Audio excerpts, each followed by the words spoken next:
Hello everyone, welcome to UGT. आज हम गाला sample paper 3 का सेक्शन डी सॉल्व करने जा रहे हैं। इसके जो आंसर्स कीज हैं वो हमारे एप्लीकेशन में अवेलेबल है, आप वहां पे जाके इसको डाउनलोड कर सकते हैं। चलिए स्टार्ट करते हैं। सबसे पहला क्वेश्चन हमसे ये पूछा जा रहा है, name the chemical compounds commonly use by our mother in the kitchen for making tasty and crispy pakodas और केक। राइट, बेसिकली क्रिस्पी मतलब आपने देखा होगा कि जब भी आप पेस्ट्रीज या केक या पकौड़ा ये सब खाते हो तो बहुत ज़्यादा फ्लफ़ी होता है। ठीक है, तो बेसिकली उसका रीज़न क्या होता है कि इन सब चीज़ों का फ्लफ़ी होने का या स्पॉन्जी होने का इसके पीछे क्या होते हैं, हम लोग एक केमिकल्स का यूज़ करते हैं, एक सॉल्ट का यूज़ करते हैं जिसको हम कहते हैं baking soda. Basically baking soda क्या होता है क्लास? बेकिंग सोडा हमारा NaHCO3 होता है। ये कैसे बनता है? ये बनता है हमारा जब हम NaCl लेते हैं, NaCl को वाटर में ऐड करते हैं और ये मिलके क्या हो जाता है, हमारा ब्राइन सॉल्यूशन हो जाता है। ठीक है, जब भी हम NaCl को वाटर में ऐड करते हैं तो इसको क्या बोलते हैं, ब्राइन सॉल्यूशन कहते हैं। अब क्या होता है कि इसके साथ कार्बन डाइऑक्साइड और एमोनिया एमोनिया यूज करते हैं। जब हम इसको कहते हैं मिक्स करते हैं तो हमारे पास एमोनियम क्लोराइड बनता है NH4Cl, और हमारे पास सोडियम बाय कार्बोनेट जिसको हम बेकिंग सोडा के नाम से जानते हैं। अब क्या होता है कि जैसे इस बेकिंग सोडा को हम लोग कहते हैं किसी भी पर्टिकुलर सब्सटेंस में डालते हैं, भले केक में डालें या हम क्या कहते हैं जैसे ढोकला बनाते हैं, इडली बनाते हैं, उसके अंदर डालें और फिर हम क्या करते हैं, इसको कुक करते हैं या थोड़ा सा हीट करते हैं। तो जैसे हम इसको हीट करेंगे तो बेसिकली क्या होता है, इसके अंदर कार्बन डाइऑक्साइड रिलीज होती है। अब वो कार्बन डाइऑक्साइड क्या करती है, अपना रास्ता ढूंढती है बाहर निकलने के लिए, और जैसे ही उसको रास्ता मिलता है, राइट, वो क्या करती है, वहां पे होल्स बना देती है और उन होल्स में क्या हो जाते हैं, आपका एयर डिपॉजिट होता है। इसकी वजह से जो केक, पेस्ट्रीज, ढोकला, इडली ये सब क्या होते हैं, आपके क्रिस्पी हो जाते हैं। तो यही सब है यहाँ पे, right. When carbon dioxide gas is passing through ammonia in this aqueous solution of sodium chloride, it will form baking soda. ठीक है, तो इसी तरीके से यही है हमारा, राइट। फिर उसके बाद यूजेस क्या होते हैं, राइट, बेकिंग सोडा का बेकिंग पाउडर यूज करने के लिए, ठीक है, आपका चीज़ों को स्पॉन्जी यूज करने के लिए, कभी कभार हम इसे एंटी एसिड भी यूज करते हैं। ठीक है, क्योंकि ये क्या होता है, आपका बेसिक सॉल्ट होता है। ठीक है, अब बेसिक सॉल्ट होने की वजह से क्या होता है कि कभी भी अगर हमारी बॉडी के अंदर आपका एसिडिटी हो जाती है तो उस एसिडिटी को न्यूट्रलाइज करने के लिए हम इसको एज अ एंटी एसिड भी यूज करते हैं। ठीक है, और ये क्या करता है, फायर एक्सटिंग्विशर्स में भी यूज होता है। अब मैंने आपको बताया कि जब भी ये क्या करते हैं, इसको हीट करते हैं तो इसके अंदर से कार्बन डाइऑक्साइड गैस रिलीज होती है। अब हमें पता है कि राइट, जब भी आग लगती है तो आग में सबसे इंपॉर्टेंट कंपोनेंट क्या होता है, ऑक्सीजन होता है। हमें किसी ना किसी तरीके से उस ऑक्सीजन की सप्लाई को कट करना पड़ता है, और जो कार्बन डाइऑक्साइड है एक हैवी गैस है। तो जब भी हम फायर एक्सटिंग्विशर यूज करते हैं तो ये पर्टिकुलर कार्बन डाइऑक्साइड गैस क्या करती है, ऑक्सीजन की सप्लाई में कट करने में हेल्प करती है, और इसको हम लैब्स में एज अ रीएजेंट की तरह भी काम करने के लिए यूज करते हैं। ठीक है, आई होप आपको समझ में आ गया होगा। चलिए नेक्स्ट क्वेश्चन की तरफ चलते हैं। नेक्स्ट क्वेश्चन में हमसे पूछा जा रहा है कि जब भी हम जिंक ग्रैनुअल्स को डाइल्यूट सल्फ्यूरिक एसिड में डालें तो क्या होगा। ठीक है, तो बेसिकली आपको बता दूं, ये इस एक्सपेरिमेंट का नाम क्या है, इस एक्सपेरिमेंट का नाम है पॉप साउंड एक्सपेरिमेंट। क्यों इसको पॉप साउंड एक्सपेरिमेंट बोला जा रहा है वो अभी हम थोड़ी देर में समझेंगे। ठीक है, उससे पहले आपको ये समझना पड़ेगा कि जब भी हम किसी भी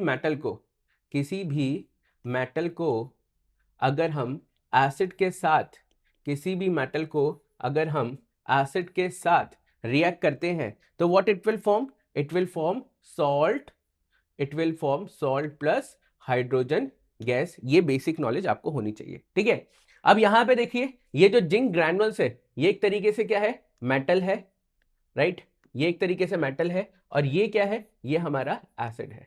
ठीक है, तो यही अपने को देखना है। तो ये बेसिकली हम लोगों ने एम में ये ले लिया, ठीक है, फिर उसके बाद एसिड ले लिया, फिर उसके बाद डिलीवरी ट्यूब, ये सब हमने चीजें ले ली। ठीक है, आगे चलते हैं। ठीक है, बेसिकली इंपॉर्टेंट रिएक्शन यही है, इसमें अब मैं आपको अच्छे से समझाता हूं क्या है। ठीक है, राइट। अब देखिए, ये पर्टिकुलर चीज को हम क्या कहते हैं, स्टैंड कहते हैं, या इसको हम एपरेटस कहते हैं। ठीक है, ये हमारे पास क्या है, ये हमारे पास टेस्ट ट्यूब है। इस पर्टिकुलर टेस्ट ट्यूब के अंदर दो चीजें हैं, एक है हमारा जिंक ग्रैनुल्स और एक है हमारा डाइल्यूट सल्फ्यूरिक एसिड। ठीक है, तो हम यहाँ पे लिख लेते हैं क्या है, हमारा Zn है और प्लस हमारा H2SO4 है। तो अभी मैंने आपको बताया कि जब भी क्या होता है हमारा, हम लोग क्या करते हैं, मेटल्स का यूज करते हैं, ठीक है। जब भी हम क्या करते हैं किसी भी, अभी मैंने आपको बताया जैसे ही हम क्या करते हैं किसी भी मेटल को अगर एसिड के साथ रिएक्ट करेंगे H2SO4 तो क्या बनेगा, यह हमारा बनेगा सॉल्ट प्लस हाइड्रोजन गैस। ये क्या बनेगा हमारा, salt plus hydrogen gas.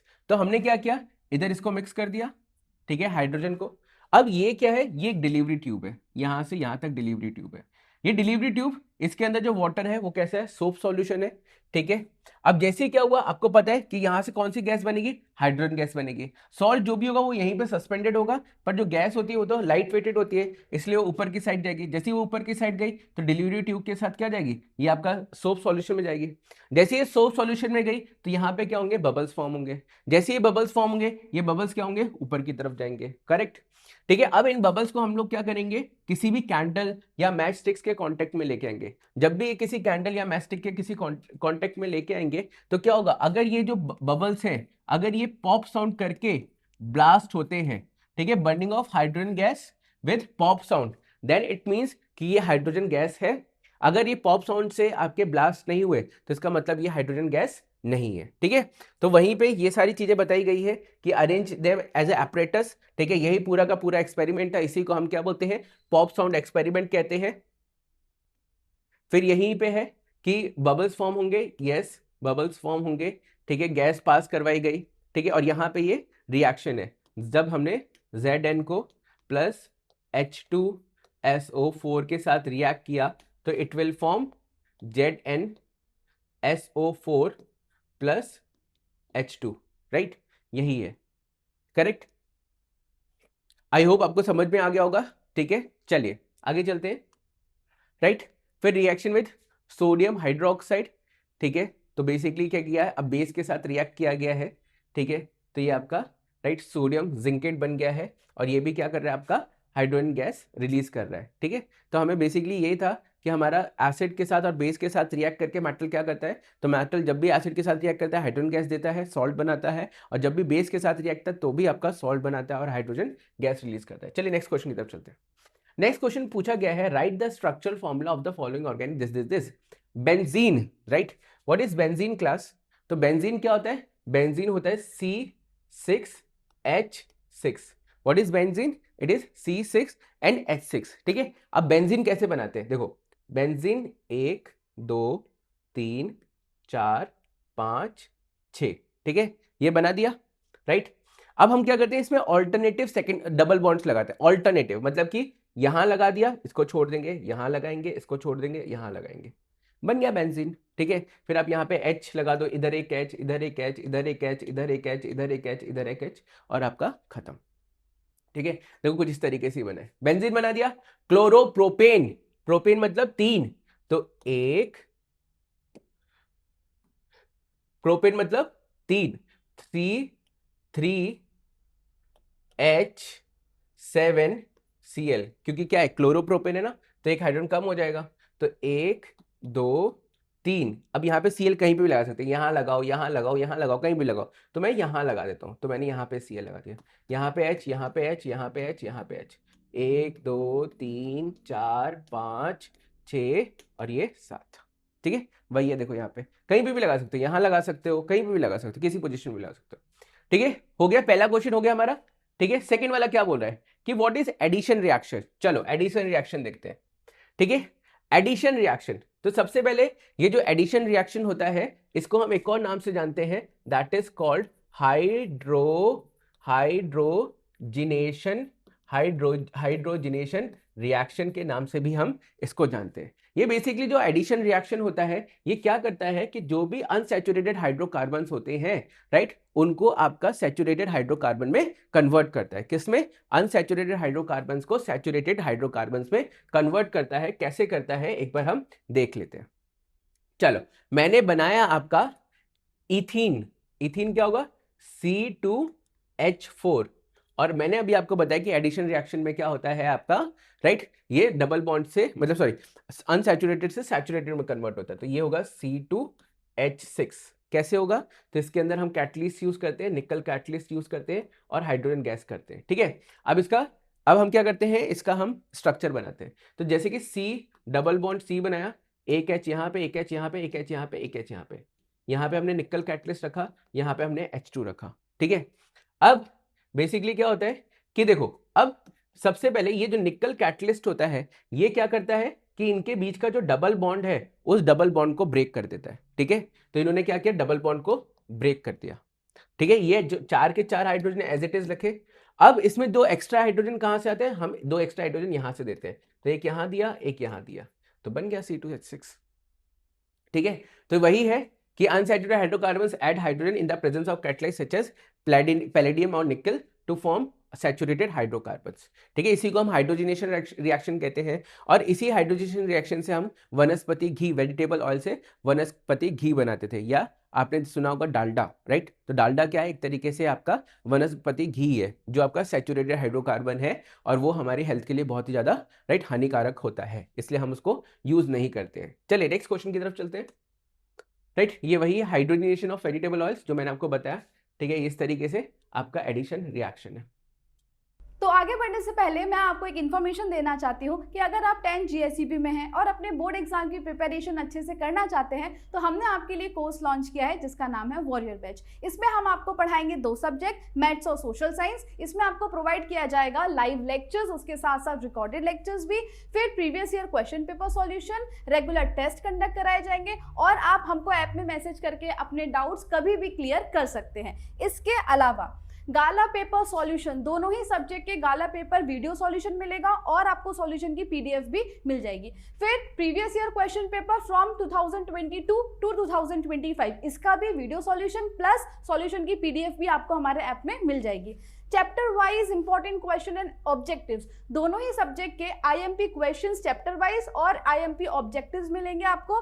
Then text book exercise solution social science, maths की जो टेक्स्ट बुक एक्सरसाइज है उसका तो आपको यूट्यूब पर मिल ही रहा है, लेकिन सोशल साइंस में भी जो टेक्स्ट बुक की एक्सरसाइज है उसका सॉल्यूशन भी आपको ऐप में मिल जाएगा। Chapters wise hand written note, social science में जो सारे चैप्टर्स हैं उन सबके हैंड रिटन नोट्स की PDF आपको मिल जाएगी। Introduction plus exercise solution PDF, maths में आपको जितने भी चैप्टर्स हैं उनका इंट्रोडक्शन और सारे एक्सरसाइज की सॉल्यूशन की PDF, ये सारी चीजें हम हमारे ऐप में प्रोवाइड करेंगे आपको। हमारे ऐप का नाम है UGT, जो प्ले स्टोर पर अवेलेबल है, और अगर आप ऐप स्टोर से डाउनलोड करना चाहते हैं तो इसका नाम है माई इंस्टीट्यूट। तो आज ही हमारे ऐप को डाउनलोड कीजिए और कोर्स परचेज कीजिए। All the best. Next question है कि हमें नीट एंड क्लीन डायग्राम बताना है, राइट, किसका, ह्यूमन डाइजेस्टिव सिस्टम का, और इसको अच्छे से एक्सप्लेन करना है, ठीक है। तो सबसे पहले, राइट, मैं आपको समझा देता हूं कि जब भी हम खाना खाते हैं तो हमारे खाने में क्या होती हैं, 3 चीजें, राइट, मिलती है हमें। वैसे बहुत सारी चीजें मिलती है, पर 3 चीजें सबसे ज्यादा मिलती हैं। क्या क्या होता है, एक होता है हमारा कार्बोहाइड्रेट्स,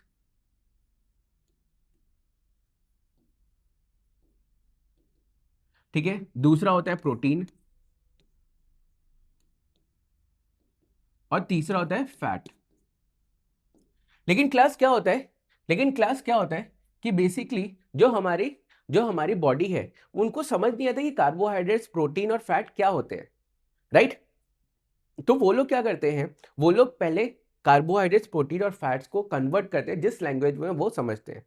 तो ये सब क्या है, ये सब आपके कॉम्प्लेक्स सब्सटेंसेस क्या है, ये आपके कॉम्प्लेक्स सब्सटेंसेस हैं, ठीक है। ये सारे के सारे कॉम्प्लेक्स सब्सटेंस हैं। अब बॉडी क्या करेगी, अपनी लैंग्वेज में कन्वर्ट करेगी, तो इसको सिंपल सब्सटेंस में कन्वर्ट करेगी। तो कार्बोहाइड्रेट्स किस में कन्वर्ट हो जाता है, कार्बोहाइड्रेट ग्लूकोज में कन्वर्ट हो जाता है, ठीक है। प्रोटीन किस में कन्वर्ट हो जाता है, it will be converted into amino acid. और आपका जो फैट होता है वो किस में कन्वर्ट हो जाता है, it is converted into fatty acid, right. ये सब चीजें होती हैं, ठीक है। अब हम देखते हैं कि कैसे ये सारी की सारी चीजें काम करती हैं, ठीक है। सबसे पहले जब भी हम खाना खाते हैं तो it will go to our mouth, ठीक है। एंड वी नो दैट कि in our mouth there will be a saliva, ठीक है। अब सलाइवा के अंदर क्या होता है, एक एंजाइम होता है। अब क्वेश्चन आता है कि व्हाट इज एंजाइम। तो एंजाइम क्या होता है, it is a biological catalyst, जो चीजों को क्या करता है, ब्रेक डाउन करने के काम करता है। तो सलाइवा के अंदर क्या होता है, सलाइवरी अमाइलेस होता है, ठीक है। वो बेसिकली सलाइवरी अमाइलेस क्या करता है कि जो भी कार्बोहाइड्रेट्स आपका हमारी बॉडी में प्रेजेंट होता है उसको ब्रेक डाउन करके क्या करता है, ग्लूकोज में कन्वर्ट करता है। तो आप देख सकते हो कि ये जो हमारा बक्कल कैविटी है, यहीं पे क्या होगा कि सारा का सारा हमारा कार्बोहाइड्रेट्स किस में कन्वर्ट हो जाएगा, ग्लूकोज में कन्वर्ट हो जाएगा, राइट। अब क्या होगा कि जो खाना है, राइट, जो पर्टिकुलर फूड है वो एक बार कार्बोहाइड्रेट्स हो गया, ठीक है। अब ये फूड क्या होगा आपका ओसोफेगस से आपका नीचे की तरफ जाएगा, राइट। ओसोफेगस में कैसी मूवमेंट होती है, पेरिस्टेटिक मूवमेंट होती है। अब क्लास पेरिस्टेटिक मूवमेंट क्या होती है, देखिए। अब आप आपने कभी भी ये एक्सपीरियंस किया होगा कि जब भी आप खाना खाते हो, अगर थोड़ा सा पोर्शन चेंज करते हो या कुछ करते हो, तो हमेशा खाना कुछ भी हो आपका खाना हमेशा नीचे की तरफ जाता है कि नहीं जाता, राइट, हमेशा जाता होगा। क्योंकि क्या होता है कि हमारे जो ओसोफेगस है, राइट, या जो हमारा फूड पाइप है वो इस तरीके से डिजाइन है कि वो फूड को क्या करेगा, हमेशा नीचे की तरफ आपका मूव करवाएगा। इसी को हम क्या बोलते हैं, पेरिस्टेटिक मूवमेंट कहते हैं। अभी जैसी पेरिस्टेटिक मूवमेंट होगी, राइट, जैसे ये पेरिस्टेटिक मूवमेंट होगी तो पेरिस्टेटिक मूवमेंट के बाद जो हमारा खाना है वो कहाँ जाएगा, वो खाना हमारा सारा का सारा स्टमक पे जाएगा, ठीक है। अब खाना कहाँ जाएगा, हमारा खाना हमारा स्टमक में जाएगा। अब स्टमक में क्या रिलीज होता है, स्टमक में रिलीज होता है गैस्ट्रिक जूस। क्या रिलीज होता है, गैस्ट्रिक जूस, राइट। अब ये जो गैस्ट्रिक जूस है ये तीन चीजें रिलीज करता है, गैस्ट्रिक जूस तीन चीजें रिलीज करता है। एक रिलीज करता है HCl, एक रिलीज करता है पैप्सिन, और एक रिलीज करता है आपका म्यूकस, ठीक है। एक हमारा HCl, पैप्सिन और म्यूकस। अब क्या फंक्शन है, ठीक है। सबसे पहले हम पैप्सिन के बारे में बात करें तो जो पैप्सिन का फंक्शन है, इसका फंक्शन ये है कि ये क्या करता है, ये प्रोटीन को कन्वर्ट करता है अमीनो एसिड में। प्रोटीन को किस में कन्वर्ट करता है, अमीनो एसिड में। लेकिन इस पर्टिकुलर भाई साहब की क्या होती है, एक शर्त होती है। वो क्या शर्त होती है कि भाई साहब मैं फूड को एसिड मतलब प्रोटीन को मैं अमीनो एसिड में तभी कन्वर्ट करूंगा अगर मुझे खाना जो है वो एसिडिक फॉर्म में मिलेगा। इसलिए उससे पहले क्या होता है कि जो हमारा HCl होता है वो रिलीज होता है, और ये HCl क्या करता है, पहले फूड को एसिडिक बनाता है। जब फूड को एसिडिक बना दिया, फूड को एसिडिक बनाने के बाद फिर ये पैप्सिन के पास जाता है, और पैप्सिन फिर क्या करता है कि प्रोटीन को अमीनो एसिड में कन्वर्ट कर देता है, क्लियर। लेकिन अब ये म्यूकस का काम क्या होता है, अब ये म्यूकस क्या है कि जैसे कि आप सपोज करो इस तरीके से हमारा स्टमक है, अगर ये स्टमक में क्या होगा, जो HCl होगा वो क्या होगा, इनर लाइनिंग्स में लगेगा, right, inner linings of the stomach लगेगा। और जब ये inner lining of the stomach लगेगा तो इट विल कॉज पेन और इरिटेशन, जिसकी वजह से पेन और इरिटेशन होगा। तो जो ये पर्टिकुलर म्यूकस होता है ये क्या करता है, ये आपके इस पर्टिकुलर लाइनिंग में रिलीज हो जाता है। ये क्या करता है, इस पर्टिकुलर लाइनिंग में रिलीज हो जाता है, और रिलीज होने की वजह से क्या होता है कि जो वॉल्स ऑफ द स्टमक होती है वो एसिड के अटैक से बच जाती है। प्रिवेंट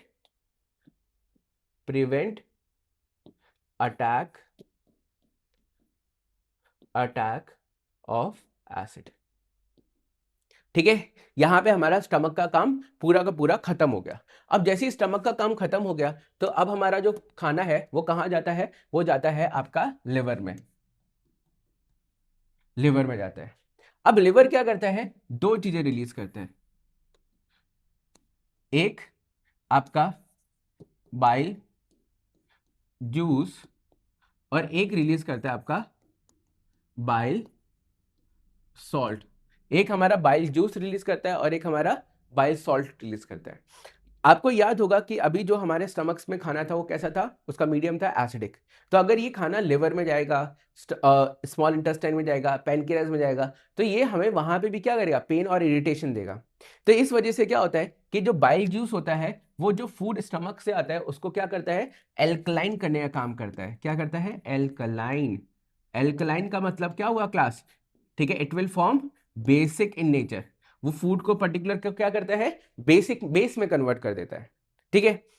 अब क्या हुआ कि बाइल सॉल्ट का काम क्या होता है, ये बाइल सॉल्ट का काम ये होता है कि जितने भी फैट्स होते हैं लार्ज फैट होते हैं उसको क्या करता है, स्मॉल उसको स्मॉल फैट में कन्वर्ट करने का काम करता है,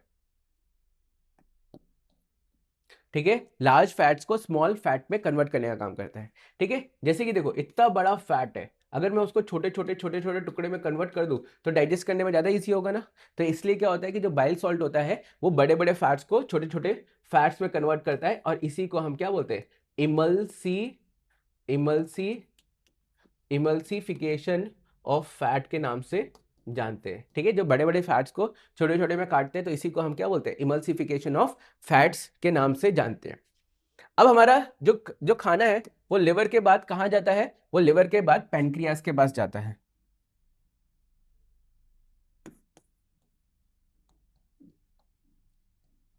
पैनक्रियास के पास जाता है। पैनक्रियास क्या करता है, पैनक्रियाटिक जूस रिलीज करता है। इस पैनक्रियाटिक जूस के अंदर दो चीजें होती हैं। ये पैनक्रियाटिक जूस के अंदर क्या होती है क्लास, दो चीजें होती हैं। एक होता है लिपेस और एक होता है आपका ट्रिप्सिन। एक होता है हमारा लिपस और एक होता है ट्रिप्सिन। ये जो लिपस है इसका काम क्या होता है कि फैट को कन्वर्ट करे टू फैटी एसिड। फैट को किस में कन्वर्ट करे, फैटी एसिड में कन्वर्ट करे। और ये जो ट्रिप्सिन है ये क्या करता है, जो हमारा प्रोटीन होता है उसको एमिनो एसिड में कन्वर्ट करता है। प्रोटीन को एमिनो एसिड में कन्वर्ट करता है। अब आप पूछोगे कि प्रोटीन को एमिनो एसिड में क्यों कन्वर्ट कर रहा है, हमारा प्रोटीन तो हो चुका था। पर क्या होता है कि प्रोटीन वहां पे पार्शियली डाइजेस्ट हुआ था, क्योंकि प्रोटीन क्या एक बहुत कॉम्प्लेक्स स्ट्रक्चर है, उसको इतनी इजीली और इतनी आसानी से हम डाइजेस्ट नहीं कर पाते। फॉर एग्जाम्पल, आप किसी दिन ये एक्सपीरियंस करना कि जब आप चावल खाते हो तो आपको 1 घंटे 2 घंटे बाद फिर भूख लग जाती है, बट आप किसी दिन पनीर खाओ या एग खाओ उसके बाद आपको क्या होता है, भूख लगने में थोड़ा टाइम लगता है, क्योंकि पनीर और एग में क्या होता है, प्रोटीन होता है, जबकि चावल रोटी इन सब में क्या होता है, कार्बोहाइड्रेट्स होता है, इसलिए वो जल्दी डाइजेस्ट हो जाते हैं। तो इसलिए ट्रिप्सिन को दोबारा आना पड़ता है ताकि वो क्या कर सके, जो बचा कुचा प्रोटीन है उसको हम एमिनो एसिड में कन्वर्ट कर सके। अब सब कुछ हमने देखा कि हमारा कार्बोहाइड्रेट्स भी डाइजेस्ट हो गया, हमारा फैट भी डाइजेस्ट हो गया, हमारा प्रोटीन भी डाइजेस्ट हो गया। अब ये पर्टिकुलर जो फूड होता है वो कहाँ जाता है, वो हमारा स्मॉल इंटेस्टाइन में जाता है। ठीक है, स्मॉल इंटेस्टाइन का जो स्ट्रक्चर होता है वो कैसा स्ट्रक्चर होता है, it is equals to the villi जैसा स्ट्रक्चर होता है। अभी विली जैसा स्ट्रक्चर क्या होता है, ये जैसे कि हमारा फिंगर लाइक स्ट्रक्चर, इसको हम क्या बोलते हैं, फिंगर लाइक स्ट्रक्चर। इसको हम फिंगर लाइक स्ट्रक्चर कहते हैं। क्यों फिंगर लाइक स्ट्रक्चर कहते हैं, क्योंकि ये हमें प्रोवाइड क्या करता है, मैक्सिमम एब्जॉर्प्शन का काम करता है। ये क्या कहता है, मैक्स एब्जॉर्प्शन, तभी तो हमारा क्या होगा, ज्यादा से ज्यादा खाना हमारी बॉडी में एब्जॉर्ब होगा।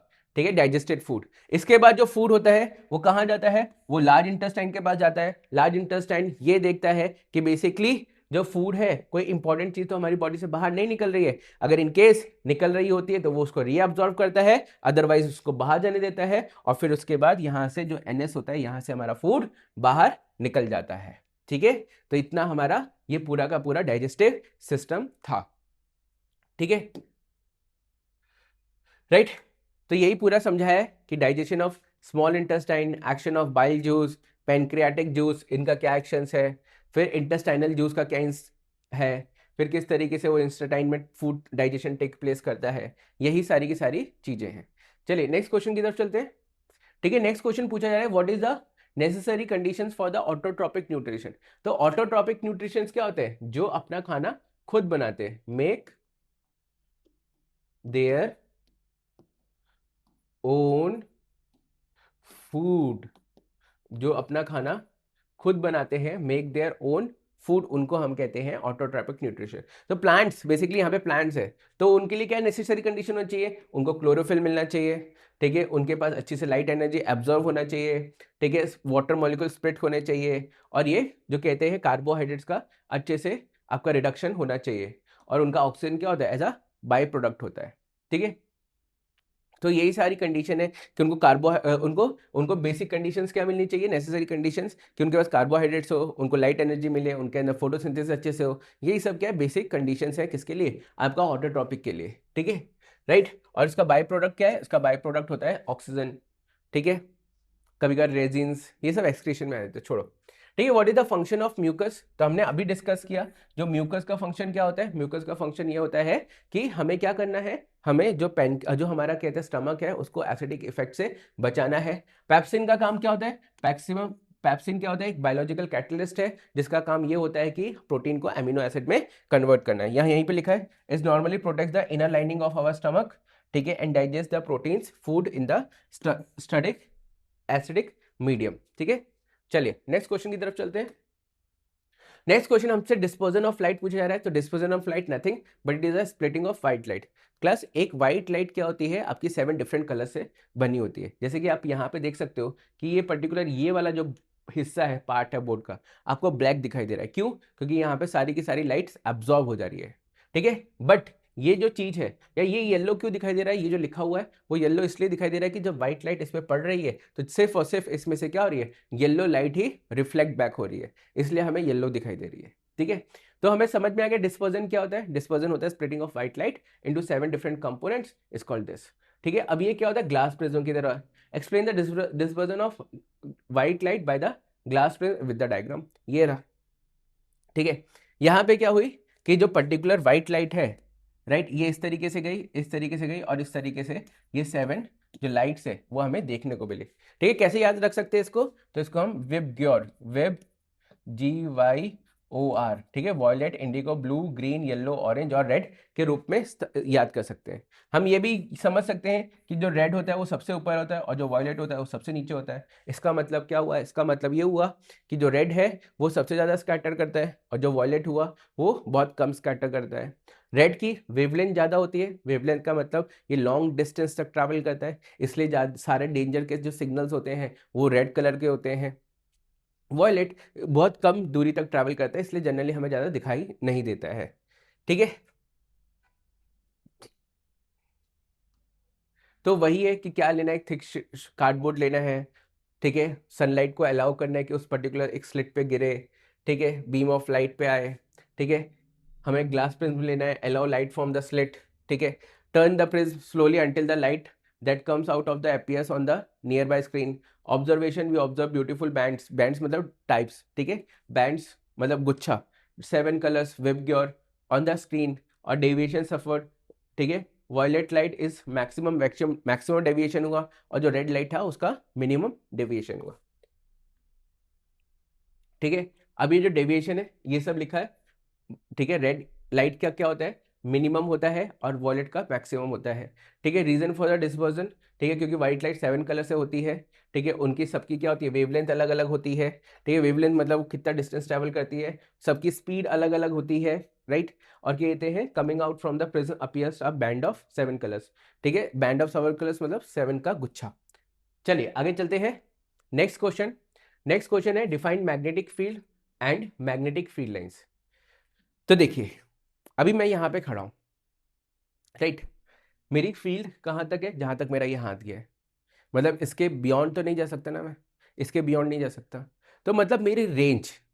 इसी तरीके से जो मैग्नेट होता है, ये एक पर्टिकुलर मैग्नेट है, इस पर्टिकुलर मैग्नेट की रेंज कितनी है, ये पर्टिकुलर कहाँ किस पर्टिकुलर पॉइंट तक आपका फोर्स ऑफ अट्रैक्शन और रिपल्शन एक्सपीरियंस कर सकता है, उसको हम क्या बोलते हैं, उसको हम मैग्नेटिक फील्ड कहते हैं। ठीक है, राइट, तो यही है कि द रीजन और the surrounding of magnet in which the force of attraction and repulsion due to magnet can be detected, उसको हम मैग्नेटिक फील्ड कहते हैं। अब क्वेश्चन आ रहा है कि what is magnetic field lines. तो magnetic field lines is nothing but it is a imaginary lines. ठीक है, क्या हो रहा है class, what is magnetic field lines, it is a imaginary lines. और ये इमेजिनरी लाइंस का कॉन्सेप्ट कहाँ से आया, मैग्नेटिक फील्ड की वजह से आया। तो ये मैग्नेटिक फील्ड लाइंस क्या होती है, एक ऐसी इमेजिनरी लाइंस होती हैं जो आपकी हमेशा नॉर्थ पोल से साउथ पोल की तरफ ट्रैवल करती है आउटसाइड द मैग्नेट, और हमेशा साउथ पोल से नॉर्थ पोल की तरफ ट्रैवल करती हैं इनसाइड द मैग्नेट। ठीक है, right, themselves due to the force of acting of magnetic field of bar magnets are called magnetic field lines। ठीक है, ये कुछ मैग्नेटिक फील्ड लाइंस की तरह इस तरीके से बनाया हुआ है। देखिए नॉर्थ साइड है, नॉर्थ से लाइट क्या हो रही है, इस तरीके से जा रही है, it is the outside of the magnet, और ये इनसाइड इस तरीके से जा रही है, that is the right inside of the magnet, inside south to north और आउटसाइड नॉर्थ टू साउथ। ठीक है, चलिए नेक्स्ट क्वेश्चन की तरफ चलते हैं। How is ozone formed and states is signification. तो ये ओजोन लेयर, सबसे पहले ओजोन को समझने के लिए राइट। देखिए बेसिकली हमारे पास क्या होता है कि हमारे पास ऑक्सीजन होता है O2। अब जब इसके ऊपर यूवी रेस होती है तो ये हो जाता है O+O। अब जब ये जो O2 है वो दूसरे O से जाके मिल जाता है then it will become O3। तो इस तरीके से हमारा ओजोन लेयर क्या होता है, फॉर्म करता है। सिग्निफिकेंस, उसकी इंपॉर्टेंस क्या है? इंपॉर्टेंस ये है क्योंकि हमें पता है कि जो सनलाइट होती है, सनलाइट में 8 टाइप्स ऑफ रेज आती है, जिसमें एक्स रेज, गामा रेज, ठीक है, बीटा रेज, रेडियो वेव्स, ठीक है, ये सब होती है। उसमें से एक वेव्स का नाम होता है अल्ट्रा वायलेट रेज। ये जो अल्ट्रा वायलेट रेज होती है, राइट, ये बहुत ही ज़्यादा डेंजरस होती हैं। किसके लिए? ह्यूमंस के लिए, या यहाँ के जितने भी आपके ऑर्गेनिजम्स हैं, ठीक है। अगर ये पर्टिकुलर अल्ट्रा वायलेट रेज अगर अर्थ पे आ गई तो उसकी वजह से बहुत सारे डैमेजेस देखने को मिलेंगे। इसलिए ओजोन लेयर क्या करती है, उस पर्टिकुलर अल्ट्रा वायलेट रेज को एक पर्टिकुलर लेयर से, एटमॉस्फेयर के लेयर से वहीं से रिफ्लेक्ट बैक कर देती है, ठीक है। तो यही है कि आपका, यही उसका सिग्निफिकेंस है, ठीक है। सम ऑक्सीजन कंबाइन, ये तो O3 का बताया गया है, ठीक है। फिर उसके बाद इस तरीके से होता है। सिग्निफिकेंस ये हुआ कि अल्ट्रावायलेट रेज हमें करते हैं, ऑब्जर्व हो जाता है और हमारी लाइफ अर्थ में बताते हैं। देन उसके बाद नेक्स्ट क्वेश्चन है कि डिफरेंस बिटवीन बायोडिग्रेडेबल और नॉन बायोडिग्रेडेबल। तो बायोडिग्रेडेबल वेस्ट वो होते हैं जिनको ईजिली क्या किया जाता है, माइक्रो ऑर्गेनिजम्स के द्वारा डिकम्पोज कर दिया जाता है, ठीक है। जो इसका एग्जाम्पल लेफ्ट ओवर, फ्रूट्स, ये सब ऑर्गेनिक वेस्ट है। नॉन बायोडिग्रेडेबल, ठीक है, ऐसे वेस्ट जिनको माइक्रो ऑर्गेनिजम्स के द्वारा आपका डिकम्पोज नहीं किया जा सकता है, वो हमारे नॉन बायोडिग्रेडेबल होते हैं, जैसे पॉलीथीन हुआ, आयरन स्क्रैप हुआ, ये सारी चीजें होती हैं, ठीक है। यहाँ पे हमारा सैंपल पेपर 3 का सेक्शन डी खत्म होता है। अगर इससे रिलेटेड कोई भी डाउट हो आप कमेंट सेक्शन में पूछ सकते हैं, और हमारे जो आंसर कीज है हमारे एप्लीकेशन पे अवेलेबल है, आप वहां से जाके डाउनलोड कर सकते हैं। Thank you and have a nice day.